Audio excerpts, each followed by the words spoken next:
Good afternoon बच्चा।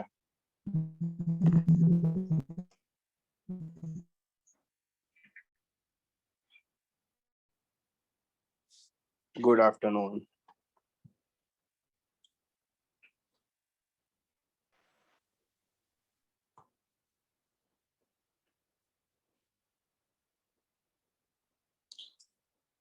हाँ, आपको स्क्रीन दिख रही है ना?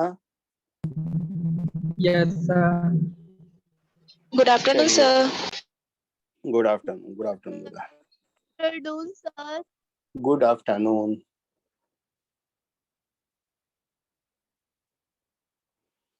बच्चों, एक फ्रिंज विजिबिलिटी का फॉर्मूला और होता है,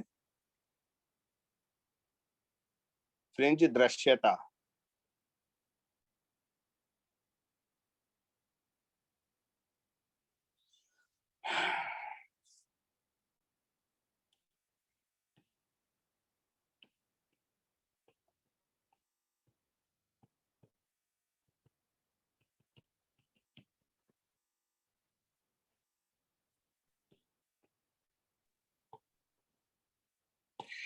हाँ बच्चा, लिखो fringe visibility. Fringe visibility, fringe दृश्यता।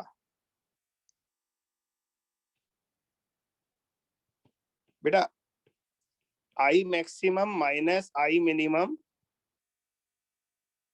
Divided by I maximum plus I minimum, ये रेशियो जो है, ये अनुपात जो है, ये दृश्यता कहलाता है, विजिबिलिटी। आप फार्मूला लिख लो।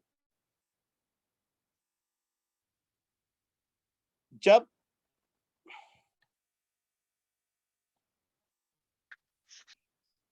I1 और I2 बराबर होगा तो बच्चों हम जानते हैं I1 और I2 बराबर होने पर I मिनिमम 0 होता है ना? Yes sir. I1 और I2 बराबर होगा तो I मिनिमम 0 होगा। तो बेटा विजिबिलिटी वाले फार्मूले में अगर I मिनिमम मैं 0 रखता हूं तो विजिबिलिटी 1 आ जाती है। ये स्पेशल केस है बच्चों। जब I1 और I2 बराबर होते हैं ना तो I मिनिमम 0 होता है और I मैक्सिमम होता है 4I। तो न्यूनतम और अधिकतम तीव्रता का अनुपात सबसे ज्यादा होता है इस समय, इसलिए विजिबिलिटी मैक्सिमम होती है 1। विजिबिलिटी हमेशा 1 से कम होगी, ध्यान रखना।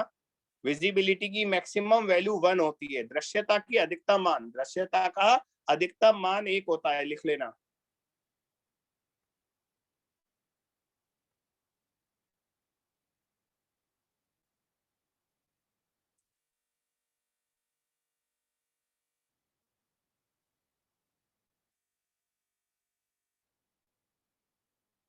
Done sir. हाँ बेटा, चलिए वापस से हम लोग क्वेश्चन पर आ जाते हैं।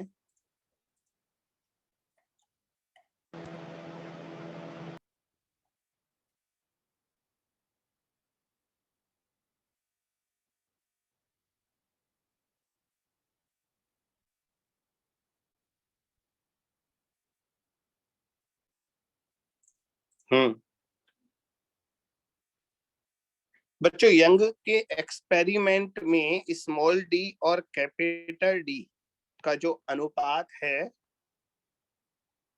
वो दिया हुआ है 10 टू द पावर -4।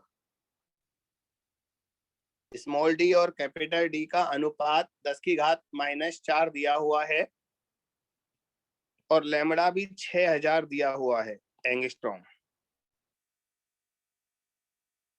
ठीक है ना? तो बच्चों हमें y की वो वैल्यू बतानी है। y याद है ना क्या होता है? y क्या होता है बताओ?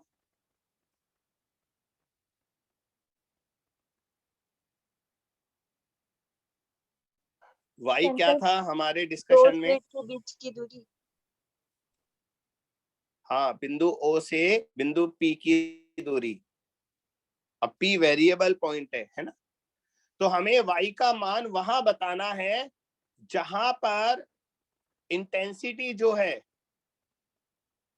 वो एक स्लिट की इंटेंसिटी के, एक तरंग की इंटेंसिटी के बराबर हो जाए। लिख लीजिए, बिंदु ओ से उस बिंदु की दूरी बताइए, ओ बिंदु से उस बिंदु की दूरी बताइए जहां परिणामी तीव्रता एक तरंग की तीव्रता के बराबर हो। जहां परिणामी तीव्रता एक तरंग की तीव्रता के बराबर हो। इंग्लिश में लिख लो बेटा, calculate distance from point O where, calculate distance from point O where resultant intensity is equals to intensity of each wave, where resultant intensity is equals to intensity of each wave। करो बेटा इस question को, ये ऐसा इससे मिलता जुलता question हमने कल किया था। हाँ, कल इससे मिलता जुलता क्वेश्चन किया था हमने।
मनीष का जवाब है 2 mm।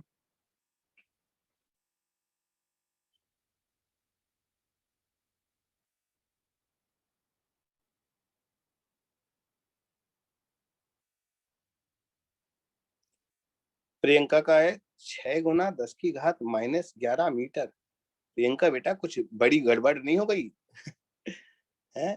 10 की घात -11, 10⁻⁻11 बेटा बहुत छोटा हो गया ये वैल्यू। कुछ गड़बड़ कर दी कैलकुलेशन में, चेक करो।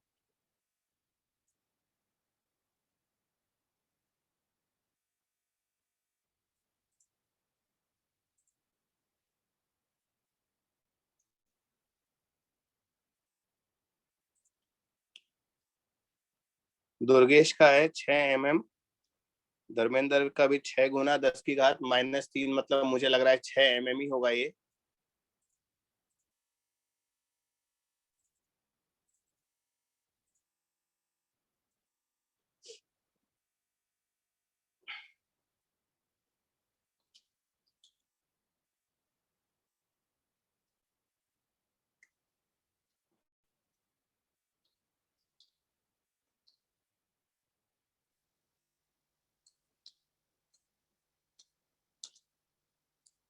हाँ बच्चा, देखो मैं करता हूँ। बच्चों हमने क्वेश्चन में कहा है आपको उस जगह का y निकालना है जहां इंटेंसिटी एक वेव की इंटेंसिटी के बराबर हो। ठीक है, तो इसके लिए आपको सबसे पहले फाई निकालना पड़ेगा बेटा, फाई। बच्चों जब I1 और I2 बराबर होते हैं, एक बार फिर ढंग से सुना, जब I1 और I2 बराबर होते हैं ना, तो परिणामी तीव्रता 2I sin 5/2 होता है। याद है, एक बार ये लिखाया होगा जरूर। 2I होता है या 4I होता है बेटा? या मुझे बताओ, वरना मुझे पूरा डिराइव करना पड़ेगा ये।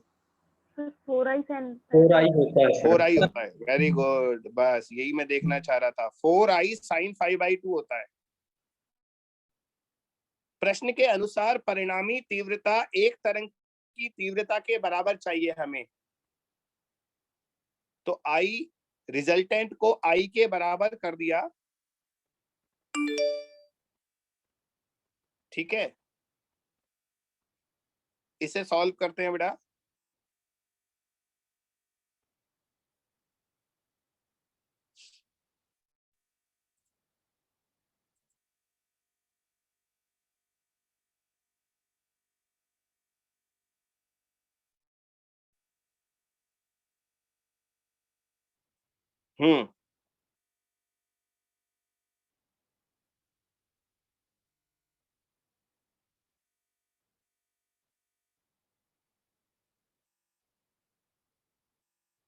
सर किसको बेटा किसको 5/2 सॉल्व करना होता है? है। हाँ सर क्या मतलब किसको किसको सॉल्व करना है बोले? नहीं, पहले फाई की वैल्यू निकालनी पड़ेगी, फाई निकाल कर डेल्टा एक्स निकालना पड़ेगा, और डेल्टा एक्स का फार्मूला जो दिया था उसमें उसको पुट करना पड़ेगा, फिर वाई आ जाएगा।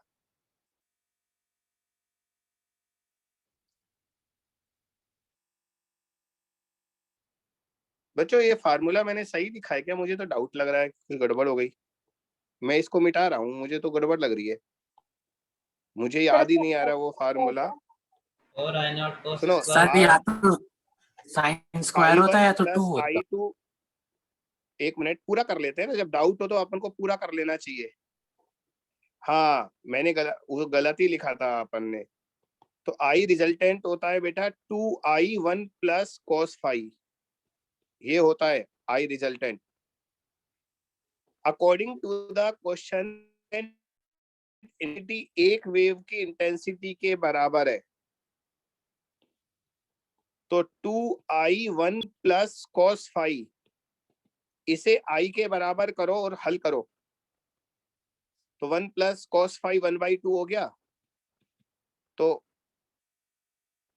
cos फाई की वैल्यू कितनी आ गई?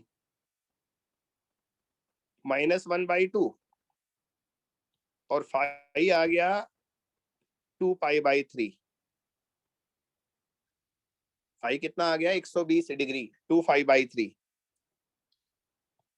बच्चों डेल्टा एक्स क्या होता है?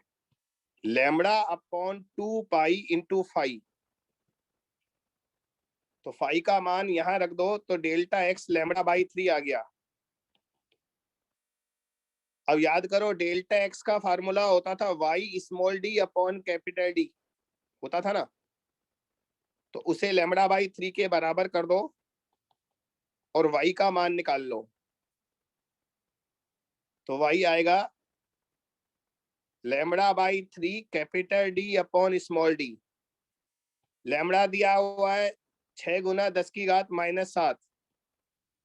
बच्चों small D upon capital D 10 की घात -4 है, तो capital D upon small D 10 की घात 4 होगा। कुल मिलाकर कैलकुलेट करने पर ये इतना मीटर आ गया, यानी कि 2 मिलीमीटर। बच्चों काफी बच्चों का सही आंसर है, इसलिए मुझे अच्छा लग रहा है। पर मुझे ये बात बताइए, आप लोगों ने भी इतना ही बड़ा किया है या आप लोगों ने छोटा किया है, जिनका आंसर 2 mm आ रहा है? और आई नॉट cos स्क्वायर 5/2 मतलब 5/2। ठीक है ठीक है ठीक है, वो चलेगा। वो आपने क्या किया, इस वाले फार्मूले को डायरेक्ट cos स्क्वायर से कर लिया, लेकिन उसके बाद ये तो निकालना पड़ा होगा ना आपको। Yes sir. फाई निकाल कर डेल्टा एक्स भी निकालना पड़ा होगा, और डेल्टा एक्स को फिर Y capital small D upon capital D के बराबर भी करना पड़ा होगा। तो आगे के सारे स्टेप तो सेम है ना? सर फर्स्ट वाला स्टेप कैसे हुआ होगा एक बार बताइए तो। क्या है, दोबारा बोल। सर जो फर्स्ट वाला स्टेप था ना वो कैसे हुआ होगा ये पूछ रहे थे। बेटा देखो, रिजल्टेंट इंटेंसिटी का फार्मूला होता है I1 plus I2 plus 2√I1 I2 cos phi. मैंने I1 और I2 को I लिख दिया, तो रिजल्टेंट इंटेंसिटी आ गई 2I1 plus cos phi. Question में ये कहा है कि जो रिजल्टेंट है वो एक इंटेंसिटी के बराबर है, तो आई रिजल्टेंट को मैंने आई के बराबर कर दिया क्वेश्चन के वजह से। और आई रिजल्टेंट कितना था 2i 1 प्लस cos फाई, उसको i के बराबर किया, cos फाई निकाल लिया और फिर फाई निकाल लिया। Yes sir. हाँ, लेकिन मुझे अच्छा लगा बेटा, क्वेश्चन थोड़ा लंबा था पर काफी बच्चों का आंसर सही था। देखो मैं बताता हूँ किस किस का सही था। मनीष का सही था, उसके बाद राहुल का भी सही है, खुलेश्वर का सही है, नहीं कमलेश कुमार का, उसके बाद हाँ बस इन 3 लोगों का सही है। मनीष तूने बाद में बदल क्यों दिया अपना आंसर? बदला नहीं सर, सोल्व करके बताया वो साइन थीटा के हिसाब से। अच्छा चलो बेटा अगला क्वेश्चन लिखो, इसको तो लिख ही लो, क्वेश्चन करने बहुत जरूरी है बेटा। अगर मान लो I1 और I2 का अनुपात रेशियो 1/4 हो, फिर से सुनो, क्वेश्चन में ये दिया हुआ है I1 और I2 1/4 है, तो बताओ विजिबिलिटी कितनी आएगी, दृश्यता कितनी आएगी? बस छोटा सा क्वेश्चन है ये, बड़ा नहीं है। I1 और I2 1/4 है, तो फ्रिंज विजिबिलिटी दृश्यता का मान बताइए।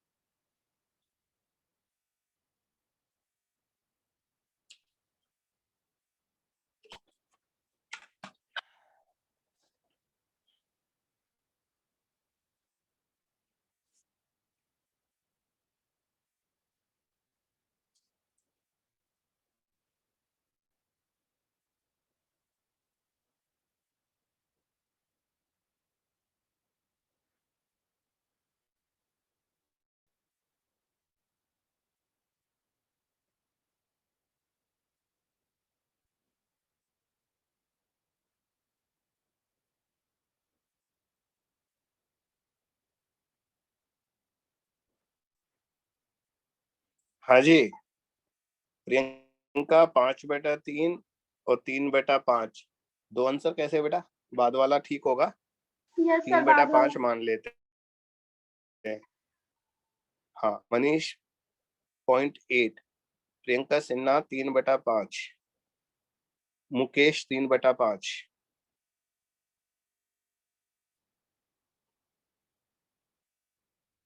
चलो अपन करते हैं बच्चों।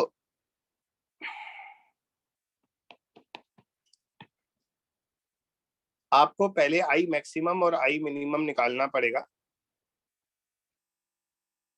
तो मैं I1 को I मान लेता हूं और I2 अपना 4i हो जाएगा। I2 जो है वो I1 का 4 गुना है ना, तो I1 को I लिख देता हूं और I2 को 4i लिख दूंगा।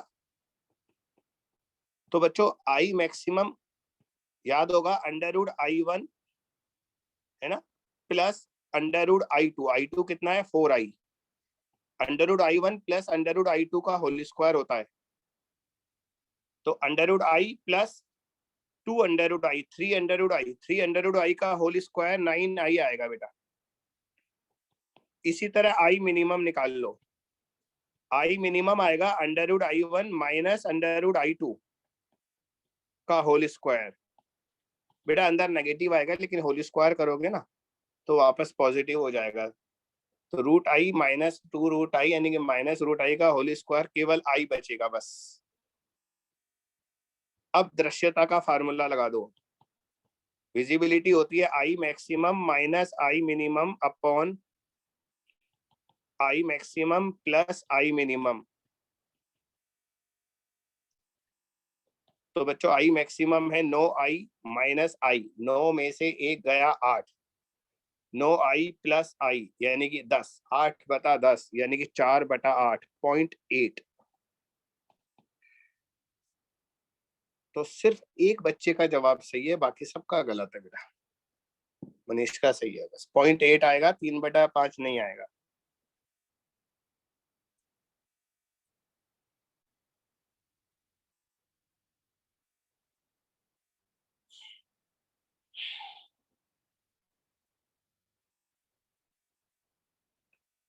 क्या गलती की?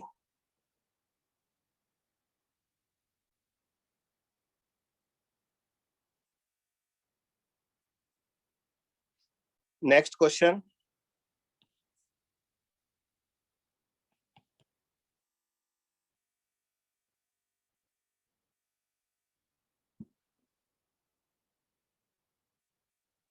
बच्चों यंग के एक्सपेरिमेंट में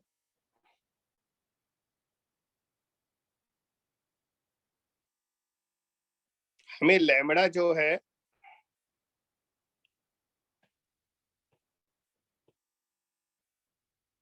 छह 6000 दिया हुआ है एंगस्ट्रॉम। स्मॉल डी जो है वो 5 लैम्बडा के बराबर है और कैपिटल डी जो है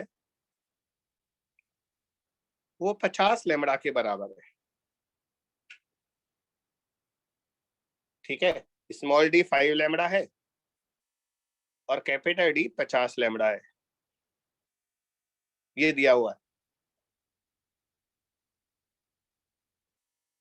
और बच्चों जो मैक्सिमम इंटेंसिटी है ना, अधिकतम तीव्रता जो होती है, दोनों तरंगों की तीव्रता अपन को बराबर लेनी है। I1 बराबर I2 लेना है और I मैक्सिमम अपन को I0 दिया है। ठीक है, मतलब I मैक्सिमम 4I हो जाएगा ना, ऐसे मान लो यदि प्रत्येक तरंग की तीव्रता I है तो I मैक्सिमम 4I हो जाएगा। अब क्वेश्चन ढंग से सुनना बच्चों, जैसे हमारा YDAC में एक डायग्राम बनाना पड़ेगा मुझे आपके लिए।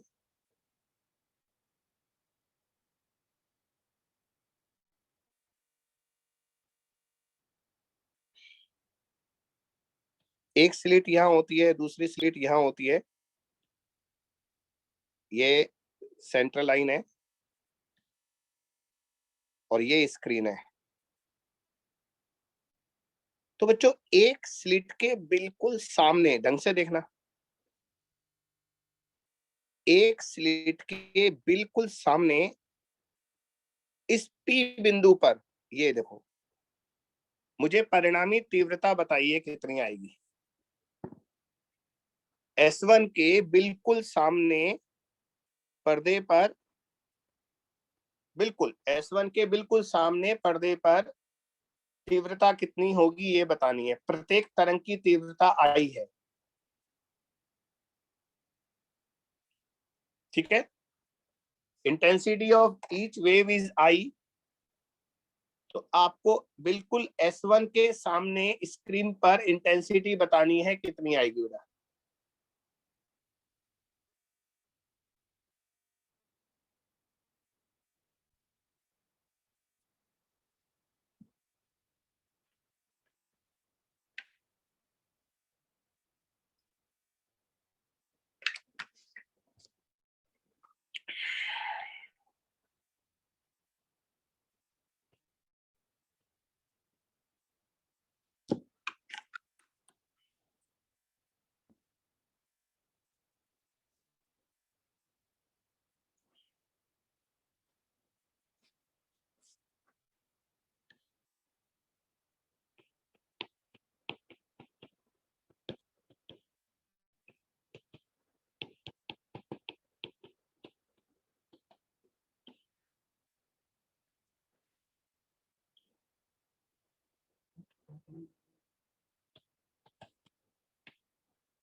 अभी तक जवाब नहीं आया? कर लो, वैसे कर लो, मैं टाइम तो देना चाहता हूँ आप लोगों को।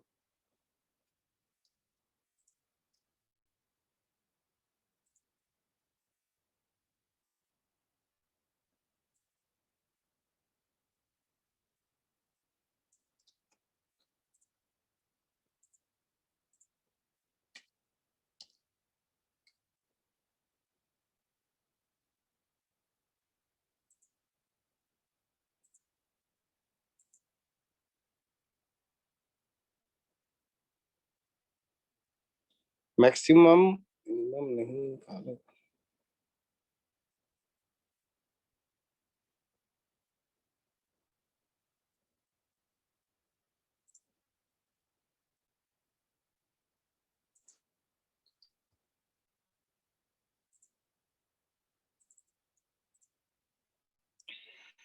हाँ बेटा,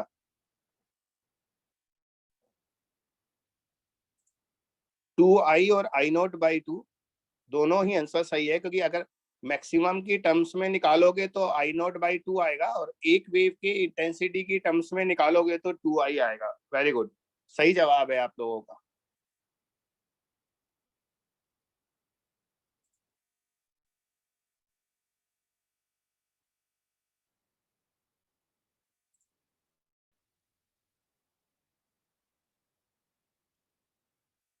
चलो हम सॉल्व करते हैं। अब देखो आप बेटा, अगर P बिंदु S1 के बिल्कुल सामने है तो इसका मतलब ये जो दूरी होगी O से P की दूरी, ये स्लिट की आधी चौड़ाई, स्लिट के बीच की दूरी की आधी होगी d/2।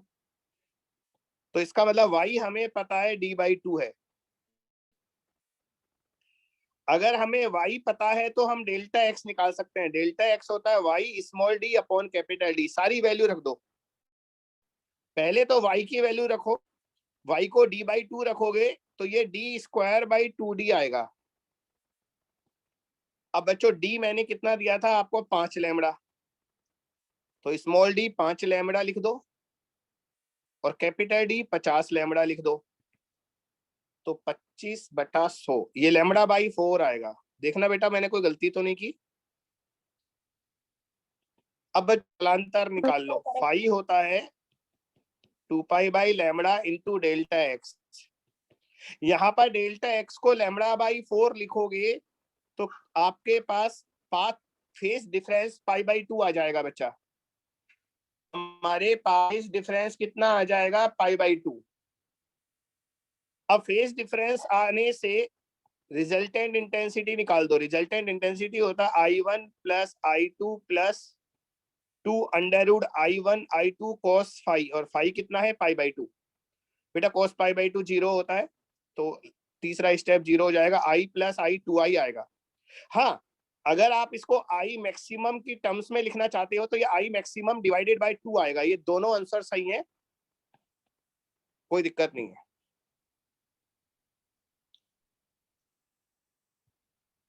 ठीक है, चलो आप लोग मेहनत कर रहे हैं, अच्छा लग रहा है।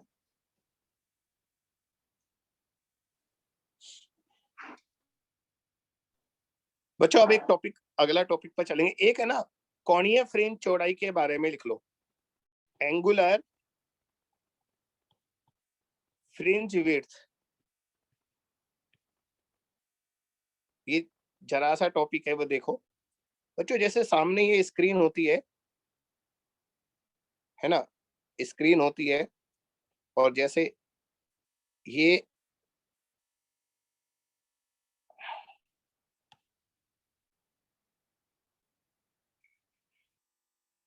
यहाँ पर S1 होता है, यहाँ S2 होता है, ये सेंटर लाइन होती है। अब जैसे मान लो हमारा ये तो सेंट्रल ब्राइट फ्रिंज बन गया।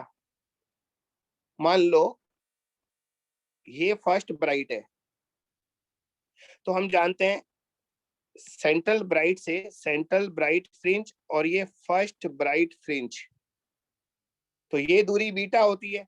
बच्चों डायग्राम में मैंने थोड़ा ज्यादा दिखाया है बीटा को। तो अब सेंटर से इसको मिलाने पर ये जो एंगल आएगा ना बेटा, ये वाला एंगल, ये थीटा जो आएगा, ये थीटा कोणीय चौड़ाई कहलाता है। बीटा तो रेखीय चौड़ाई है, लीनियर विड्थ है, रेखीय चौड़ाई। और ये बीटा केंद्र पर, सेंटर पर जितना एंगल बना रहा है वो कोणीय चौड़ाई है। तो बच्चों एंगुलर विड्थ आ गया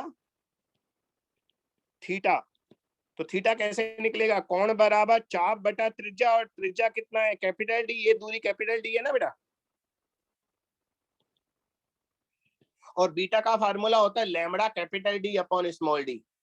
कैपिटल डी कट जाएगा तो लैम्बडा अपॉन स्मॉल डी, ये हमारा कोणीय फ्रिंज चौड़ाई का फार्मूला आ गया बेटा। बस इसको कॉपी कर लो और कुछ भी नहीं है इसमें। बस बीटा को, रेखीय चौड़ाई को कोणीय चौड़ाई में बदल दिया। बस कोण बराबर चाप बटा त्रिज्या, angle is equal to arc upon radius, उससे हमने इसको चेंज कर दिया।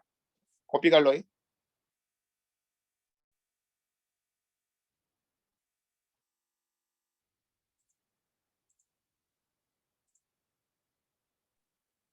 सर पीछे वाला क्वेश्चन का सॉल्यूशन थोड़ा लिखना था सर, थोड़ा नीचे कर दीजिए। बेटा आप इसका आगे चलेंगे, इतना पीछे नहीं जाएंगे, है ना। बाद में मैं भेजूंगा ना, आप देख लेना, नोट्स देख लेना, नो प्रॉब्लम। और खुद सॉल्व कर लो ना यार, कॉपी क्यों कर रहे हो? आपको मैंने समझा दिया, आपको समझ में आ गया, आप खुद करो, अपनी मेहनत करो, उससे एक बार और प्रैक्टिस हो जाएगी।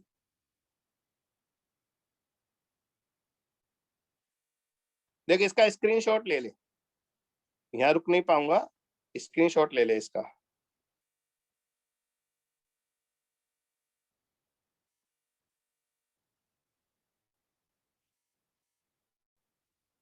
हाँ बेटा, थैंक यू।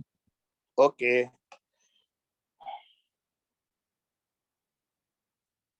हाँ बच्चों, अगर मान लो हम यंग्स के प्रयोग में किसी एक स्लिट के सामने कोई पारदर्शी फिल्म रख दें, पतली सी, पतली पारदर्शी फिल्म रख दें हम,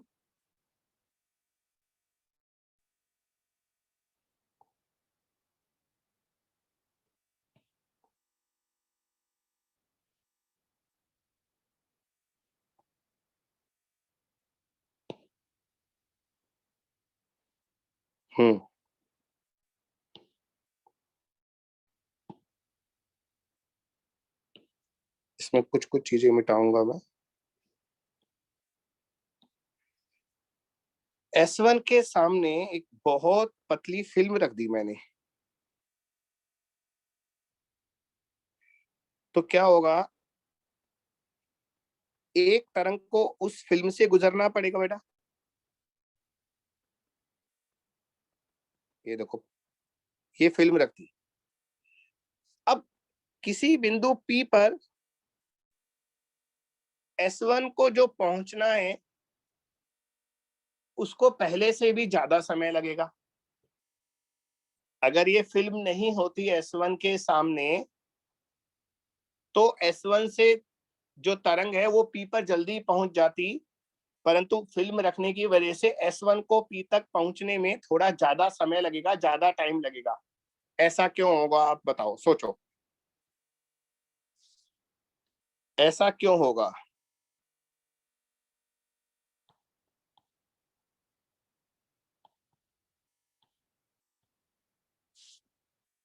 बोलो बेटा।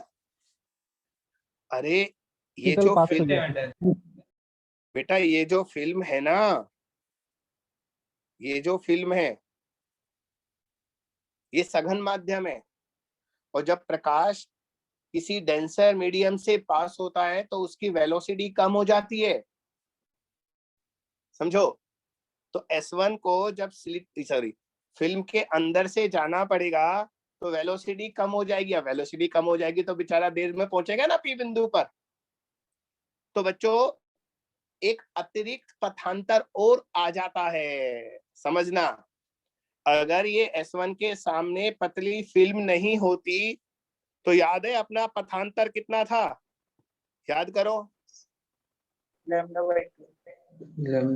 Small d upon capital D।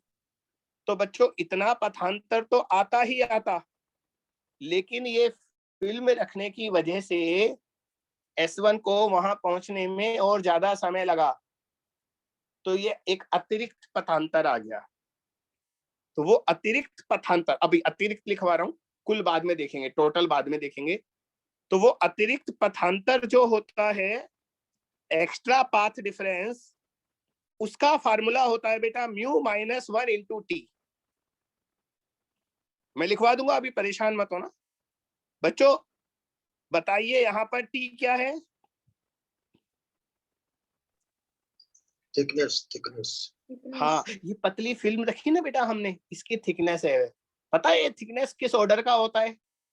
अंदाजा कितनी थिकनेस होती होगी आप बताओ? 0.23 mm ऐसा टाइप।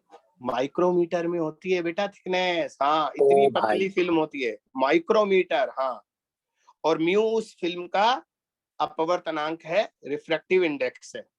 चलो अब मैं आपको लिखा देता हूं, लिखिए, लिखो। यदि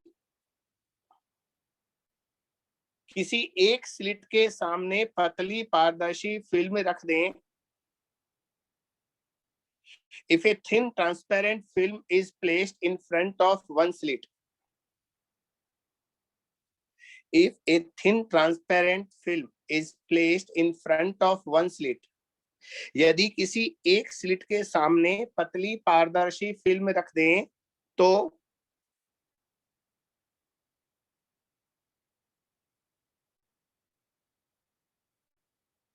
फिल्म के अंदर तरंग का वेग कम होने के कारण, तो फिल्म के अंदर तरंग का वेग कम होने के कारण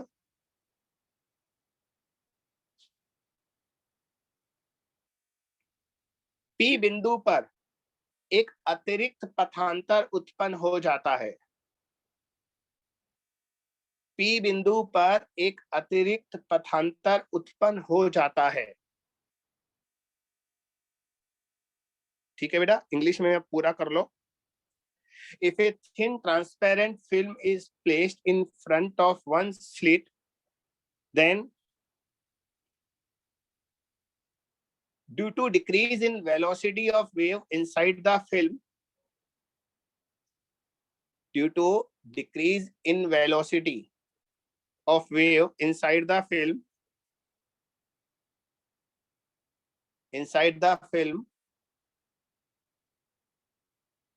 an extra path difference produced at point P on the screen. Extra path difference produced at point P on the screen.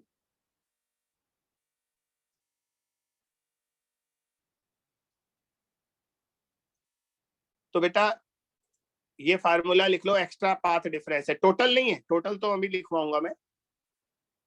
ये एक्स्ट्रा पाथ डिफरेंस है। सर हिंदी में एक बार और बोलिए। चल बाद में वीडियो देख लेना बेटा। बेटा कहा क्यों इतना लिखते हो तुम? एक छोटी सी लाइन लिख दो ना। मैं तो बोलता हूँ मेरी आदत है। आदत क्या है? जरूरत है। आप छोटी सी लाइन लिख दो बस, पी बिंदु पर अतिरिक्त पथांतर, खत्म। बाकी सब समझ जाओगे, ये मेरा वादा है। बोलो, तुम ज्यादा लिखते हो। पी बिंदु पर अतिरिक्त पथांतर लिख दो बस।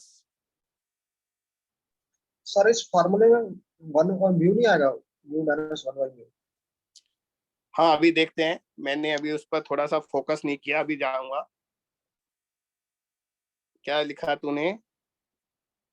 वेलोसिटी कम हो जाएगी, इस फार्मूले में 1/म्यू नहीं आएगा क्या? नहीं, 1/म्यू नहीं है, वो दूसरा है ऑप्टिक्स का फार्मूला।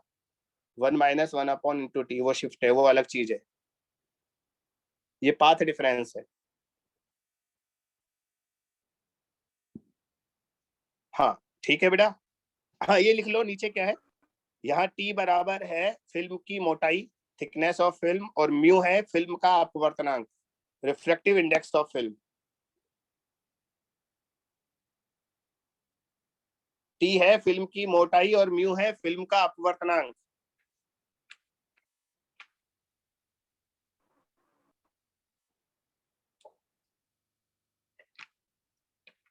अब आगे सुनो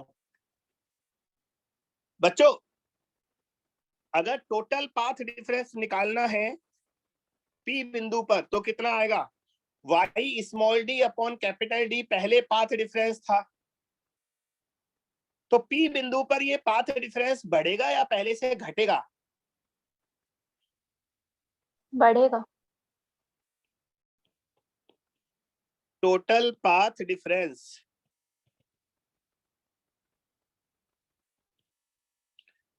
एट पॉइंट P, बताओ कितना होगा? पहले था only Y small D upon capital D, अब mu minus 1 into T plus होगा या माइनस होगा बताओ?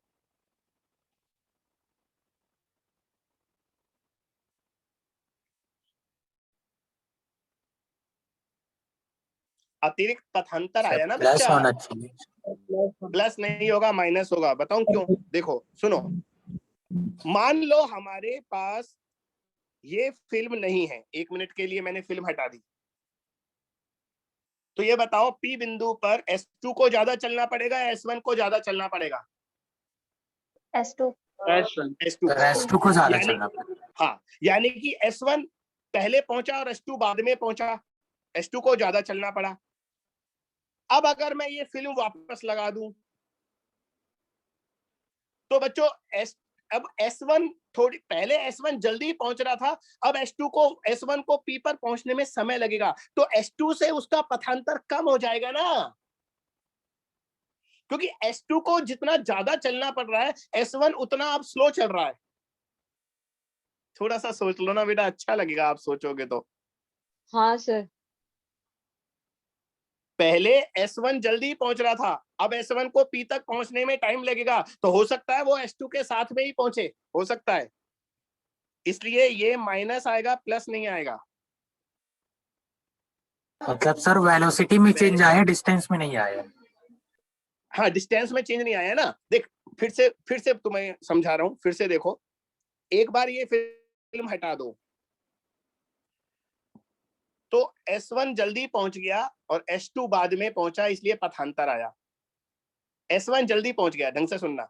अब ये फिल्म लगा दी तो S1 को भी P तक पहुंचने में समय ज्यादा लगा, तो वो जो डिफरेंस आ रहा था उल्टा कम हो जाएगा, वो अब पथांतर कम हो जाएगा। बच्चों इस पथांतर के कारण, अब ढंग से सुनना, ये जो एक्स्ट्रा पाथ डिफरेंस आया, पथांतर आया, उसकी वजह से फ्रिंज हमारी शिफ्ट हो जाएंगी। पूरा हमारा जो फ्रिंज पैटर्न था ना, अच्छा बता, क्या O बिंदु पर दोनों वेव एक साथ पहुंचेंगी? अब ऐसे बताओ। नो सर, S2 पहले पहुंच जाएगा इस बार। यस, अब ऐसा बिंदु बताओ, वो पॉइंट कहां होगा जहां पर दोनों साथ साथ पहुंचेंगे? O के ऊपर होगा या O के नीचे होगा? ओके ऊपर, नीचे भी हो सकता है, नहीं नीचे नहीं हो। ऊपर। सोचो सोचो सोचो, मजा आएगा, सोचो। अब मुझे सर ऊपर बताओ, ही होना चाहिए। ऊपर ही होना होगा। चाहिए या होगा? पहले तो डाउट है सर तो हम होगा ऊपर। ऊपर ही होगा। ऊपर ही होगा। करेक्ट, आपका जवाब सही है। समझ में आया? तो बच्चों हमारा जो सेंट्रल ब्राइट फ्रिंज है, हमारा केंद्रीय चमकीली फ्रिंज, वो ऊपर ना होकर अब थोड़ा ऊपर शिफ्ट हो जाएगा, यहां हो जाएगा। मान लो एग्जांपल के लिए, ये देखो, हमारा केंद्रीय फ्रिंज दो है, केंद्रीय चमकीली फ्रिंज, वो यहां शिफ्ट हो जाएगी। ये देखो, सेंट्रल ब्राइट फ्रिंज थोड़ा ऊपर शिफ्ट हो जाएगा, और ये जितना ऊपर शिफ्ट होगा, ये डिस्टेंस वही है जो अतिरिक्त पथांतर की वजह से आया है। सुन रहे हो आप?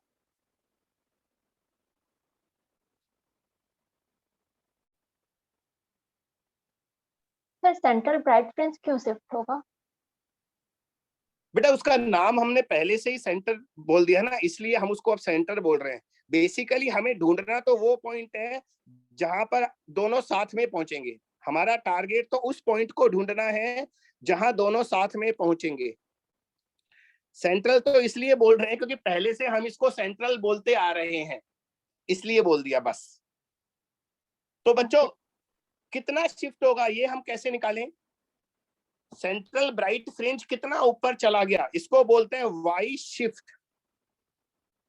ये वाई शिफ्ट कैसे निकलेगा? तो ये वाई शिफ्ट निकलेगा, वो जो एक्स्ट्रा पथांतर था ना हमारा, उसको Y small D upon capital D के बराबर कर दो, उससे वाई निकाल लो। तो ये वाई शिफ्ट आएगा mu minus 1 into T capital D upon small D, और capital D upon small D को मैं बीटा बाई लैम्बडा भी लिख सकता हूं, बीटा के फार्मूले से। बच्चों एक बार मैं फिर एक्सप्लेन करूंगा, एक बार ये लिखने का काम पूरा कर लो। क्योंकि आप लिखते लिखते सुनोगे तो अच्छे से नहीं समझ पाओगे।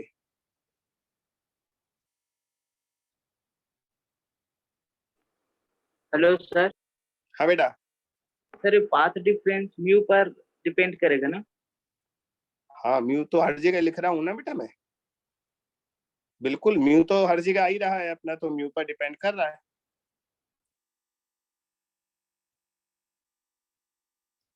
आप ये लिखने का काम पूरा कर लो, फिर मैं दोबारा एक्सप्लेन करूंगा, है ना।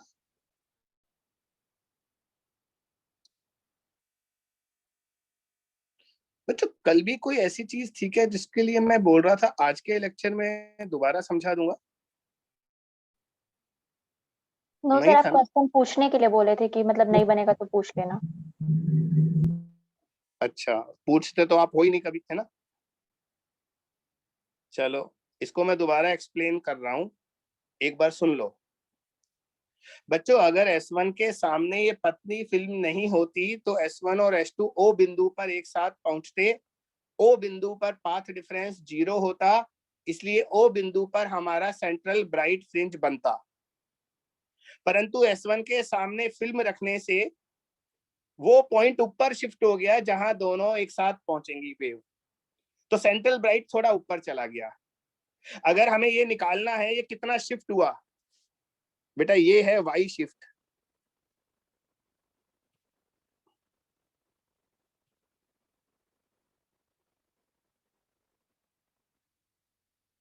कहाँ चला जाता है, ये जो डिस्टेंस आएगा ना बेटा, ये डिस्टेंस आएगा Y शिफ्ट। तो अगर हमें ये निकालना है सेंट्रल ब्राइट फ्रिंज कितना ऊपर शिफ्ट हुआ, तो हमारा वो फार्मूला है ना बेटा, Y small d upon capital D, उसे म्यू माइनस 1 इंटू टी के बराबर करके Y निकाल लो। देख लो, हल्का सा हिंट दे रहा हूँ। डेल्टा एक्स का फार्मूला था Y small d upon capital D, उसे म्यू माइनस 1 इंटू टी के बराबर कर दिया, क्योंकि फिल्म की वजह से अतिरिक्त पथांतर यही आया था। और इसे तिरछा गुणा करके Y निकाल लो, mu minus 1 into T capital D upon small d। और capital D upon small d beta by lambda होता ही है बीटा के फार्मूले से, तो वो यहाँ पुट कर देना। मैं इसे मिटा रहा हूँ क्योंकि मैं ऊपर लिख चुका हूँ इसे। अब बताओ समझ में आया? Yes sir. हाँ। और बच्चों अगर ये फिल्म को S1 की जगह S2 के सामने रखते तो सेंट्रल ब्राइट फ्रिंज नीचे आ जाता, जैसे ऊपर गया है वैसे नीचे आ जाता बस। तो अगर ये कॉपी हो गया हो, ये म्यू पर तो डिपेंड करेगा ही बेटा, म्यू पर भी करेगा, थिकनेस पर भी करेगा। अब एक छोटा सा क्वेश्चन कर दो मेरा। सर S1 और S2 दोनों के सामने फिल्म रखने वाला कंडीशन नहीं आता ना? रख लेना, एक ऊपर ले जाने की कोशिश करेगा, दूसरा नीचे लाने की कोशिश करेगा, फिर देखना पड़ेगा किसका म्यू माइनस 1 इंटू टी बड़ा है। अगर एक फिल्म S1 के सामने रख दें और दूसरी S2 के सामने रख दें तो सेंट्रल ऊपर जाएगा, सेंट्रल ब्राइट ऊपर जाएगा या नीचे जाएगा, ये डिपेंड करेगा बेटा किसका म्यू और टी ज्यादा है।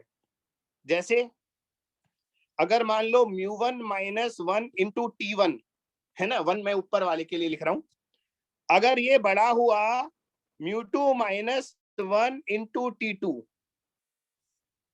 तो बता कहां शिफ्ट होगा? सर ऊपर ही होगा। ऊपर ही होगा बस। और अगर ये दोनों हो गए तो सेंट्रल ब्राइट कहीं शिफ्ट ही नहीं होगा, वापस अपनी जगह आ जाएगा। तो बच्चों ये भी एक क्वेश्चन बना सकते हैं, दो S1 और S2 दोनों के सामने फिल्म रख दो, दोनों का म्यू दे दो और एक की थिकनेस दे दो, और पूछ लो भैया दूसरे की थिकनेस बताओ, यदि सेंट्रल ब्राइट कहीं पे नहीं जाता अपनी जगह रहता है, तो ये वाला फार्मूला बन जाएगा ना अपना। क्या दिक्कत है, समझ गए ना? तो ये एक प्रश्न भी बन सकता है। अभी मत कॉपी करना, ये मैं सिर्फ आपको बच्चे ने क्वेश्चन पूछा था उसका जवाब दिया है। क्वेश्चन अब लिखो।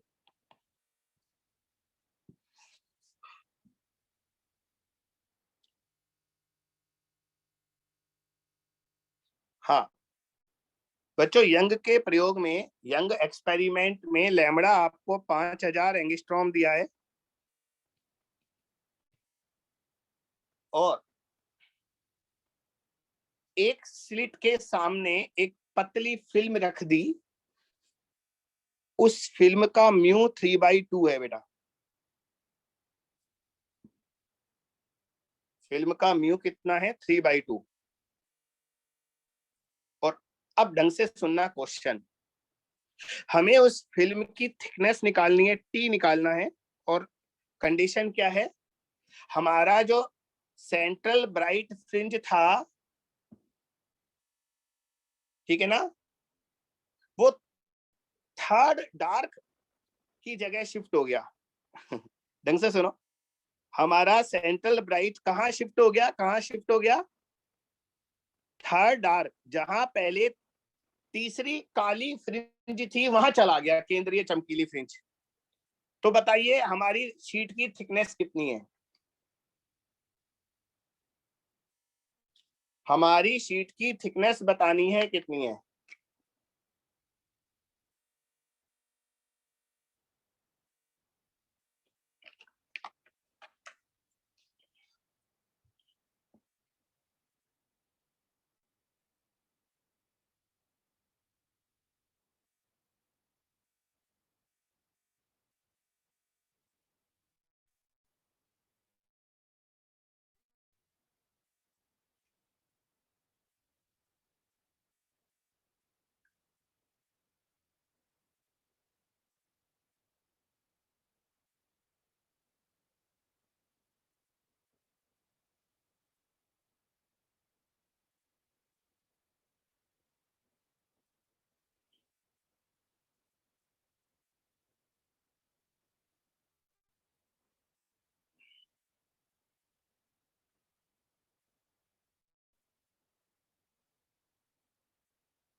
Two point five micron.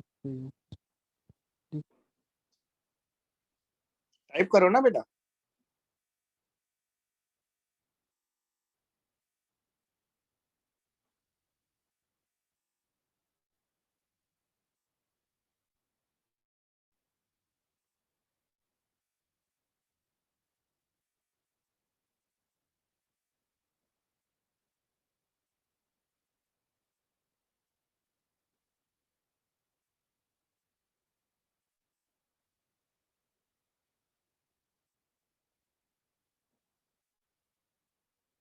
चलो मैं बताता हूँ। हाँ, मनीष का और चरणजीत का आंसर ठीक ही है। देखो मेरा बच्चा, पहले आप ये देखो, सेंट्रल ब्राइट से थर्ड डार्क की दूरी बीटा की टर्म्स में कितना होता है। तो ये सेंट्रल ब्राइट बना हमारा, फिर पहला डार्क पूरा बनाना पड़ेगा मुझे पता है, फिर फर्स्ट ब्राइट, उसके बाद फर्स्ट डार्क, वो सेकंड डार्क, फिर सेकंड ब्राइट,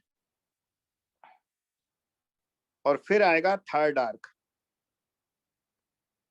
तो ये सेंट्रल ब्राइट है और ये थर्ड डार्क है। बीटा की टर्म्स में इन दोनों के बीच की दूरी निकालो।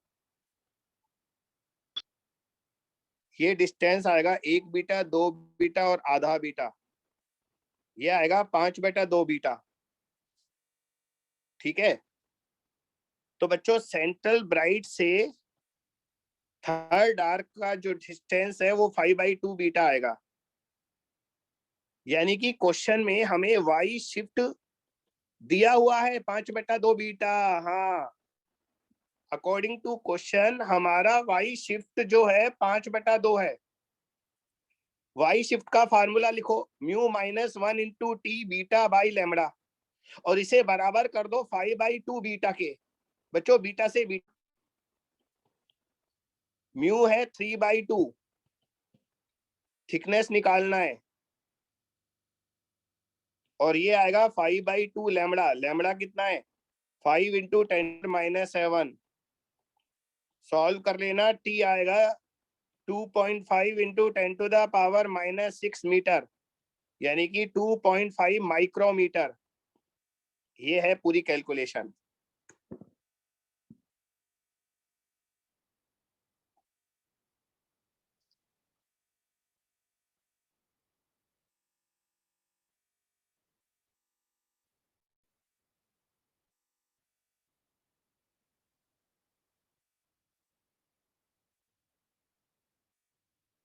ठीक है बेटा। पल्लवी बेटा आपका गलत हो गया, बाकी लोगों का ठीक है, बाकी सबका ठीक है, आपका कोई कैलकुलेशन मिस्टेक हो गया होगा।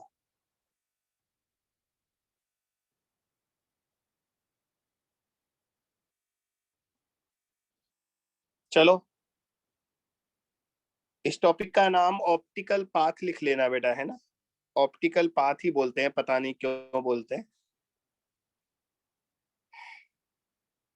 तो इसमें ये फार्मूले याद करने हैं आपको।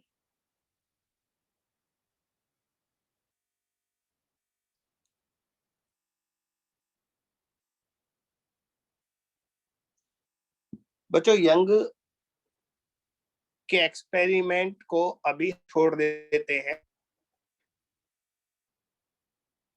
इंटरफेरेंस में इस चैप्टर में दो छोटे छोटे से टॉपिक और बचे हैं,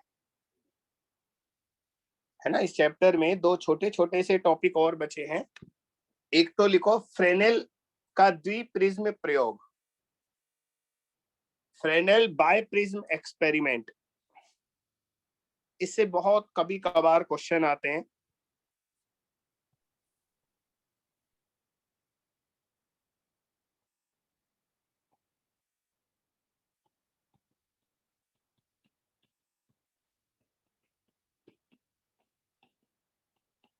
लिखो फ्रेनेल, बेटा फ्रेजनेल नहीं होता, ये फ्रेनेल होता है, साइलेंट है।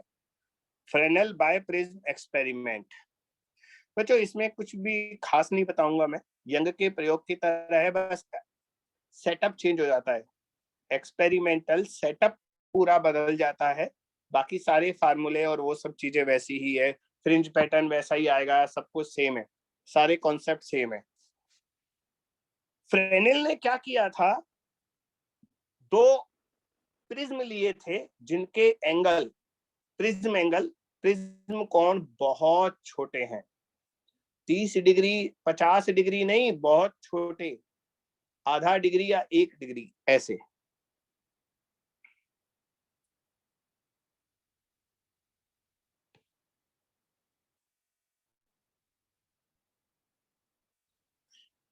तो बच्चों डायग्राम में तो मैं आपको एंगल काफी ज्यादा दिखा रहा हूं, एक्चुअल में ये एंगल बहुत कम है। ये देखो, ये दो प्रिज्म है, एक ऊपर वाला प्रिज्म, दूसरा नीचे वाला, दो प्रिज्म है बेटा ये। और ये प्रिज्म एंगल होता है, ये बहुत ही कम होता है, ये अल्फा प्रिज्म एंगल है, मैं अंदाजे से लिख रहा हूं, लगभग आधा डिग्री होता है, ये मान लो आप, इतना कम एंगल होता है ये। दो प्रिज्म है, ऊपर वाला और नीचे वाला। बच्चों यहाँ पर एक लाइट सोर्स एस रख देते हैं, प्रकाश स्रोत, और यहां से जो लाइट जाएगी ना ऐसे, आपको याद होगा बेटा प्रिज्म में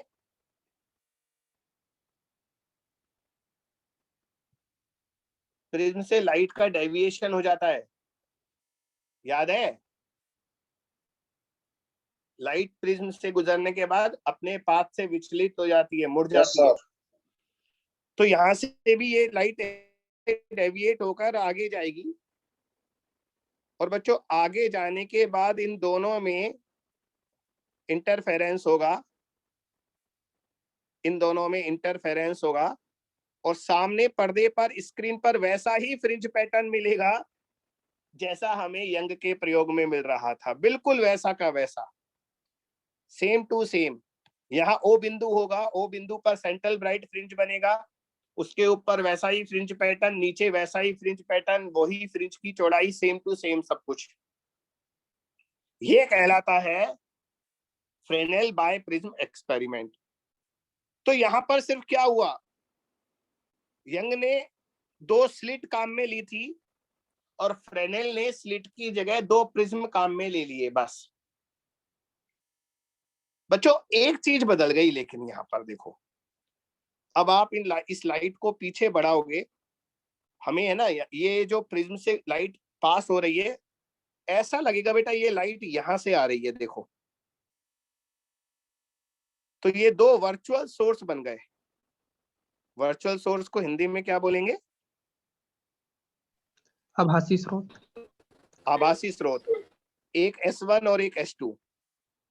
तो बच्चों एक छोटी सी प्रॉब्लम आ गई यार, ये दोनों आभासी स्रोत है ना, वर्चुअल सोर्स है, तो इन दोनों के बीच की दूरी जो स्मॉल डी होता है वो हम है ना नाप नहीं सकते। अब आभासी स्रोत के बीच की दूरी आप स्केल से तो नाप नहीं पाओगे, है ना।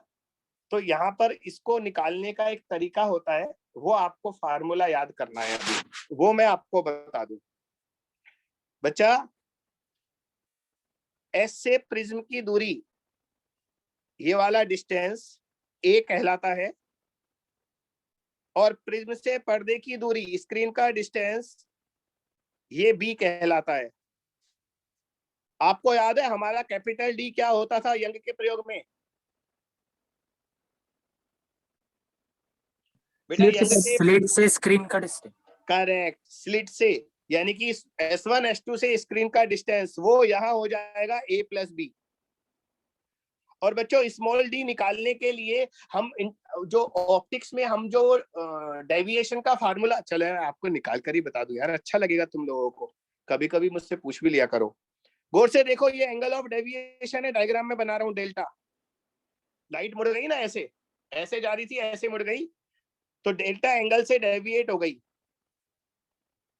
बच्चों इस डायग्राम में तो डेल्टा बहुत ज्यादा दिख रहा है, एक्चुअल में डेल्टा बहुत कम होगा।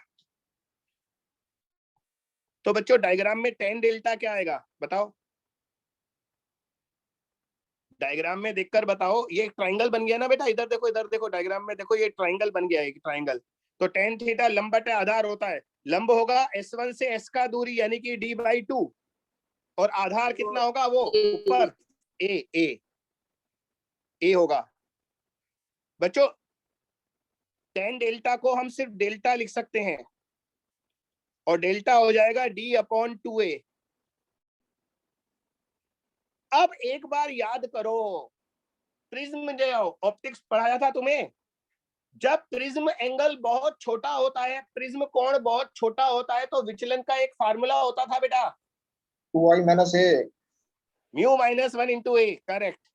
तो डेल्टा का फार्मूला होता था म्यू माइनस 1 इंटू ए। यहां पर मैंने प्रिज्म कोण अल्फा माना है, ये हो जाएगा d/2a, तिरछा गुणा कर दो। तो बच्चों स्मॉल डी आएगा 2a mu minus 1 into alpha. बस बच्चों ये थोड़ा सा डिफरेंस होता है किस किस में, यंग के प्रयोग में और फ्रेनेल के प्रयोग में। स्मॉल डी निकालने के लिए थोड़ी मेहनत की बस। अब ये स्मॉल डी और कैपिटल डी उठाकर फ्रिंज चौड़ाई में रख दो, तो हमारा फ्रिंज विड्थ हो जाएगा बीटा बराबर lambda capital D upon small D. Capital D की जगह a प्लस बी लिखेंगे, और स्मॉल डी की जगह हम लिखेंगे 2a mu minus 1 into alpha.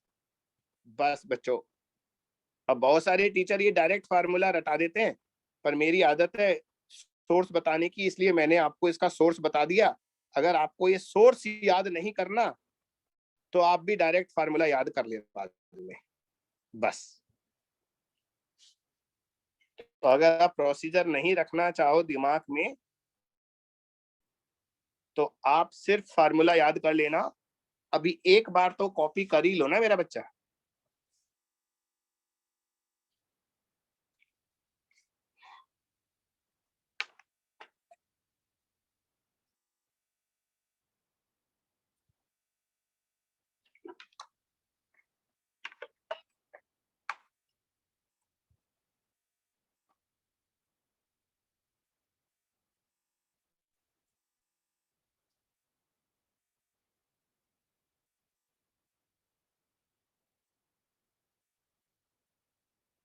PG की डेट तो आगे कर दी उन्होंने, आगे भी घनी आगे कर दी, 31 अगस्त तक तो कम से कम होगा नहीं, सितंबर में होगा। 4 महीने में। तुम्हारा देखो आगे तो जाएगा मेरा, ये मानकर चलो। अब 1 अगस्त को तो तुम्हारा नीट नहीं हो सकता, ये तो पक्का। क्यों सर? क्या सर? बेटा माहौल कहाँ है, अभी 12th के एग्जाम कहाँ हुए हैं, तुम लोग तो फ्री हो 12th से, अभी 12th के एग्जाम तो हो जाए। और तुम्हें माहौल से लग रहा है 12th के एग्जाम अभी ये जून में ले लेंगे, लग रहा है क्या? जुलाई सच्ची में होंगे बताओ। सर। सर बोर्ड्स एक के एग्जाम जुलाई में होंगे। होने वाला है ना, वो बैठक में क्या? बताएंगे कि कब होगा 12th का पेपर है वो। अरे बैठक की मैडम, ये बता तेरे को माहौल लग रहा है क्या बैठक होने हो भी जाएगा? ऑनलाइन पेपर हो सकता है सर, घर बैठे 12th का पेपर, कॉलेज के मेरा पेपर हो रहे हैं बच्चा, ऑनलाइन क्योंकि वो हाँ कॉलेज 12th का तो हो ही रहा है अच्छा सर, सही बोल रही है। मेरा बच्चा समझ, कॉलेज के एग्जाम्स अलग टाइप के होते हैं, वो एग्जाम में बच्चे का कंपटीशन नहीं छुपा होता। 12th के एग्जाम बहुत अलग चीज है। 12th के एग्जाम के बेसिस पर इतने इंजीनियरिंग और मेडिकल कॉलेजेस में एडमिशन होते हैं। इनको घर बैठा कर ले लिया, सारे बच्चे चीटिंग कर करके और सारा रिजल्ट बिगाड़ेंगे। नहीं है पॉसिबल, बिल्कुल नहीं है। ऑनलाइन नहीं हो सकता 12th का एग्जाम। यस सर, ऑनलाइन होगा ही नहीं 12th कॉलेज का। के एग्जाम की बात अलग है, हाँ वहां पर मार्क्स के किसी को चिंता नहीं होती इतनी। स्कूल एग्जाम भी हो रहे हैं ना, लेकिन बोर्ड एग्जाम नहीं हो सकते बेटा, ये बोर्ड एग्जाम है। तो हमारे जितने ईमानदार कम नहीं से है। कम जुलाई में होंगे बोर्ड एग्जाम, अगर हुए भी तो। और बोर्ड जुलाई से की तो अगस्त, 1 अगस्त को नीट कैसे लेंगे बताओ? यस सर, फॉर्म भी सर नहीं हम आया जेई था। वाले गरीबों का क्या चल रहा है अभी? तुम्हारा कौन अभी सा यही न्यूज़ आया है, कल बैठक, अभी 27-28 तारीख को बैठक हुई थी, उसमें यही निर्णय लिया कि भैया पोस्टपोन तो करना पड़ेगा, लेकिन अभी फाइनल डिसीजन नहीं आया। चलो क्वेश्चन लिखो बच्चों, एक क्वेश्चन दूंगा बस फ्रेनेल में, बस सुनो। हमने फ्रेनेल का एक्सपेरिमेंट पहले हवा में किया बाहर, तो फ्रिंज चौड़ाई बीटा आई। लिख लो, फ्रेनेल के प्रयोग को वायु में करने पर फ्रिंज चौड़ाई बीटा आती है। Fringe width is beta when Fresnel experiment is performed in air. Fringe width is beta when Fresnel experiment is performed in air. जब फ्रेनेल के प्रयोग को वायु में किया जाता है तो फ्रिंज चौड़ाई बीटा आती है। यदि इस प्रयोग को पानी में किया जाए तो फ्रिंज चौड़ाई बताइए। यदि इस प्रयोग को पानी में किया जाए तो कितनी फ्रिंज चौड़ाई होगी? वैल्यू क्या क्या दी है वो सुन लो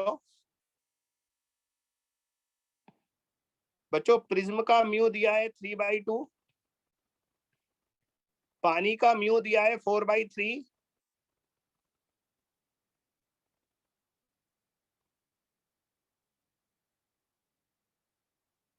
और क्या चाहिए?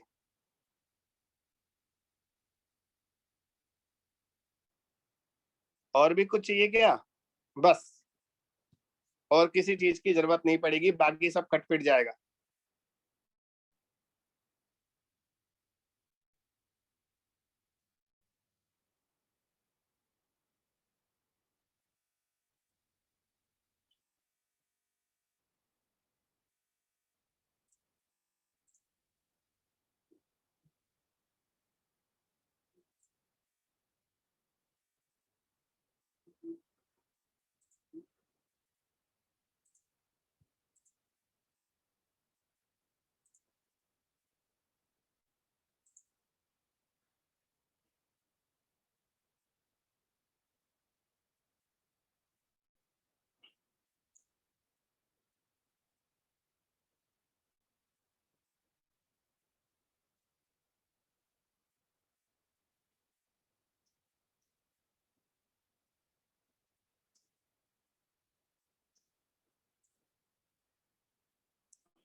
हाँ, क्या आंसर दिया बेटा?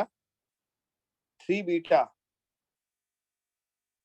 अनुराग बेटा म्यू तो मैंने दिया है ना बेटा, म्यू की वैल्यू पुट कर दो। कौन सा म्यू है समझ में नहीं आ रहा। 9 beta by 8 Manish. Manas 3/2 beta Jatinder. Love Kumar 3 beta.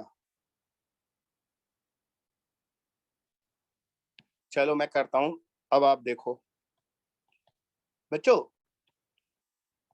पहले हवा में जब हम एक्सपेरिमेंट कर रहे थे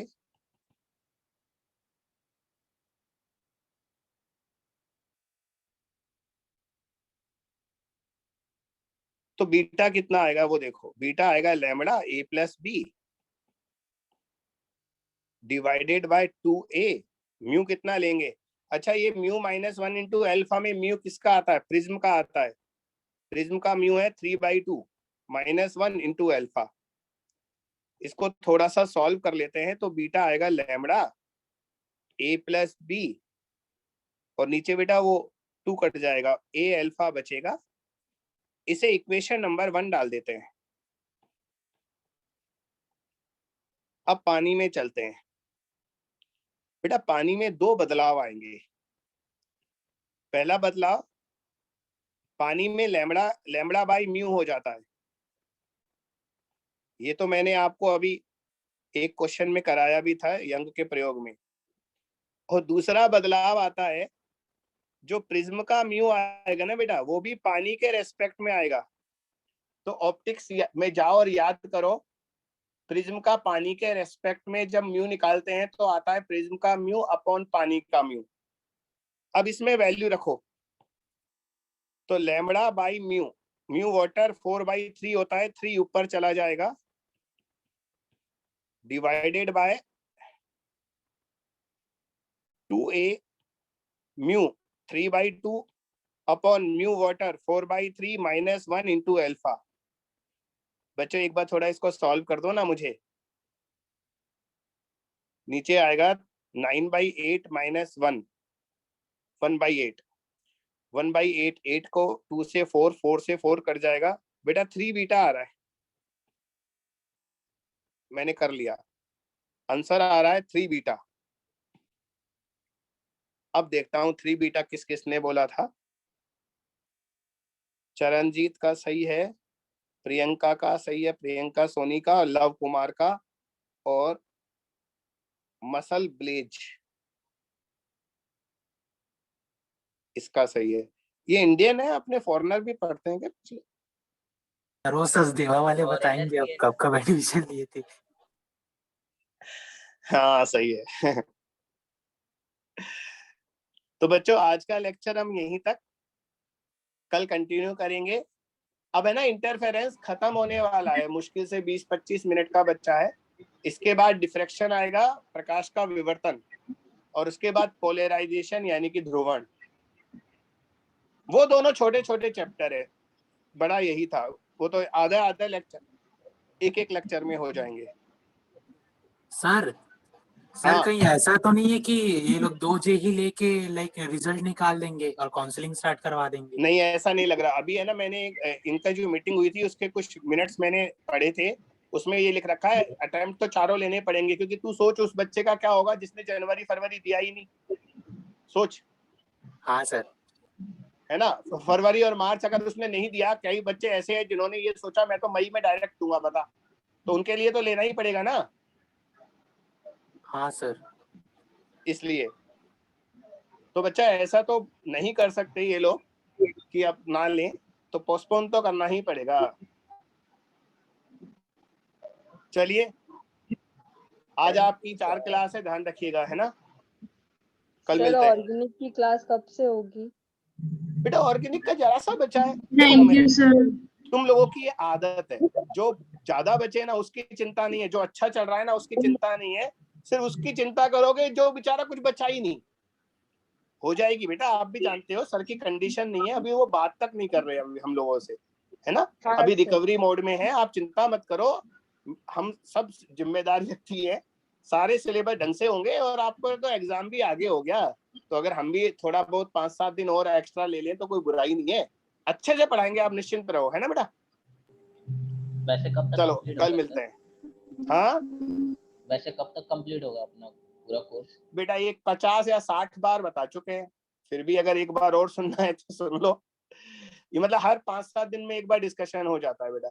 अभी हमने आपकी 31 मई की डेट रखी हुई है, लेकिन अभी चूंकि जैसे बायो वाले सर भी बीमार हो गए, ऑर्गेनिक वाले सर भी बीमार हो गए, थोड़ा बहुत सिलेबस आगे जा सकता है, लेकिन बहुत आगे नहीं जाएगा, 5-7 दिन से ज्यादा ये मानकर चलें, ठीक है बेटा। फिर आपके सर। टेस्ट लेंगे। हाँ बोलो। सर आप कभी फिजिक्स के अलावा एक आध बार दूसरा सब्जेक्ट पढ़ाने का ट्राई किया? मैं बेटा मैंने हाँ। करियर की शुरुआत मैथमेटिक्स से की थी सबसे पहले।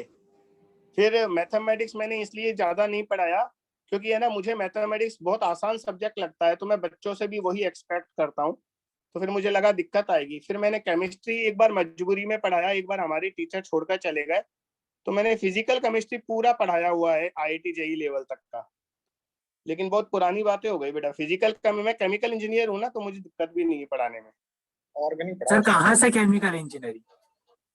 बेटा मैं IIT दिल्ली से पास आउट हूँ। सर ऑर्गेनिक पढ़ाओ। ऑर्गेनिक मेरा बहुत अच्छा था, लेकिन पता नहीं अब सब गोलमोल हो गया। काय का ऑर्गेनिक, अरे आप ऑर्गेनिक के ही भी करा सर। दो तो यार अभी एक तक बात खत्म हो बताओ, जब तुम्हारे को इतने अच्छे अच्छे सर मिल रहे हैं तो पहले फिजिक्स वाले को क्यों खींच रहे हो तुम दूसरे सब्जेक्ट में? फिजिक्स में रहने दो भाई, समझ। मजा सर ले बायो रहे वाले हैं टीचर सर, आप- पढ़ा लेते हैं केमिस्ट्री को। बायो वाले पढ़ा लेते हैं। पढ़ाते राजे सर केमिस्ट्री को एकदम ला ऑर्गेनिक ला के आप देखो ना, अरे भटनागर सर को भी काफी बायो आता है, बार बार बात करते रहते हैं वो बायो की। सर आप सब हाँ ग्रेट उनको हो। आता है, बहुत बार बताया है। उनको आता है। आप चलो सब बेटा ग्रेट हो आपकी अगली इसलिए। क्लास है, आपकी अगली ओके क्लास सर। है, लेट हो जाओगे। चलो बाय। Bye sir.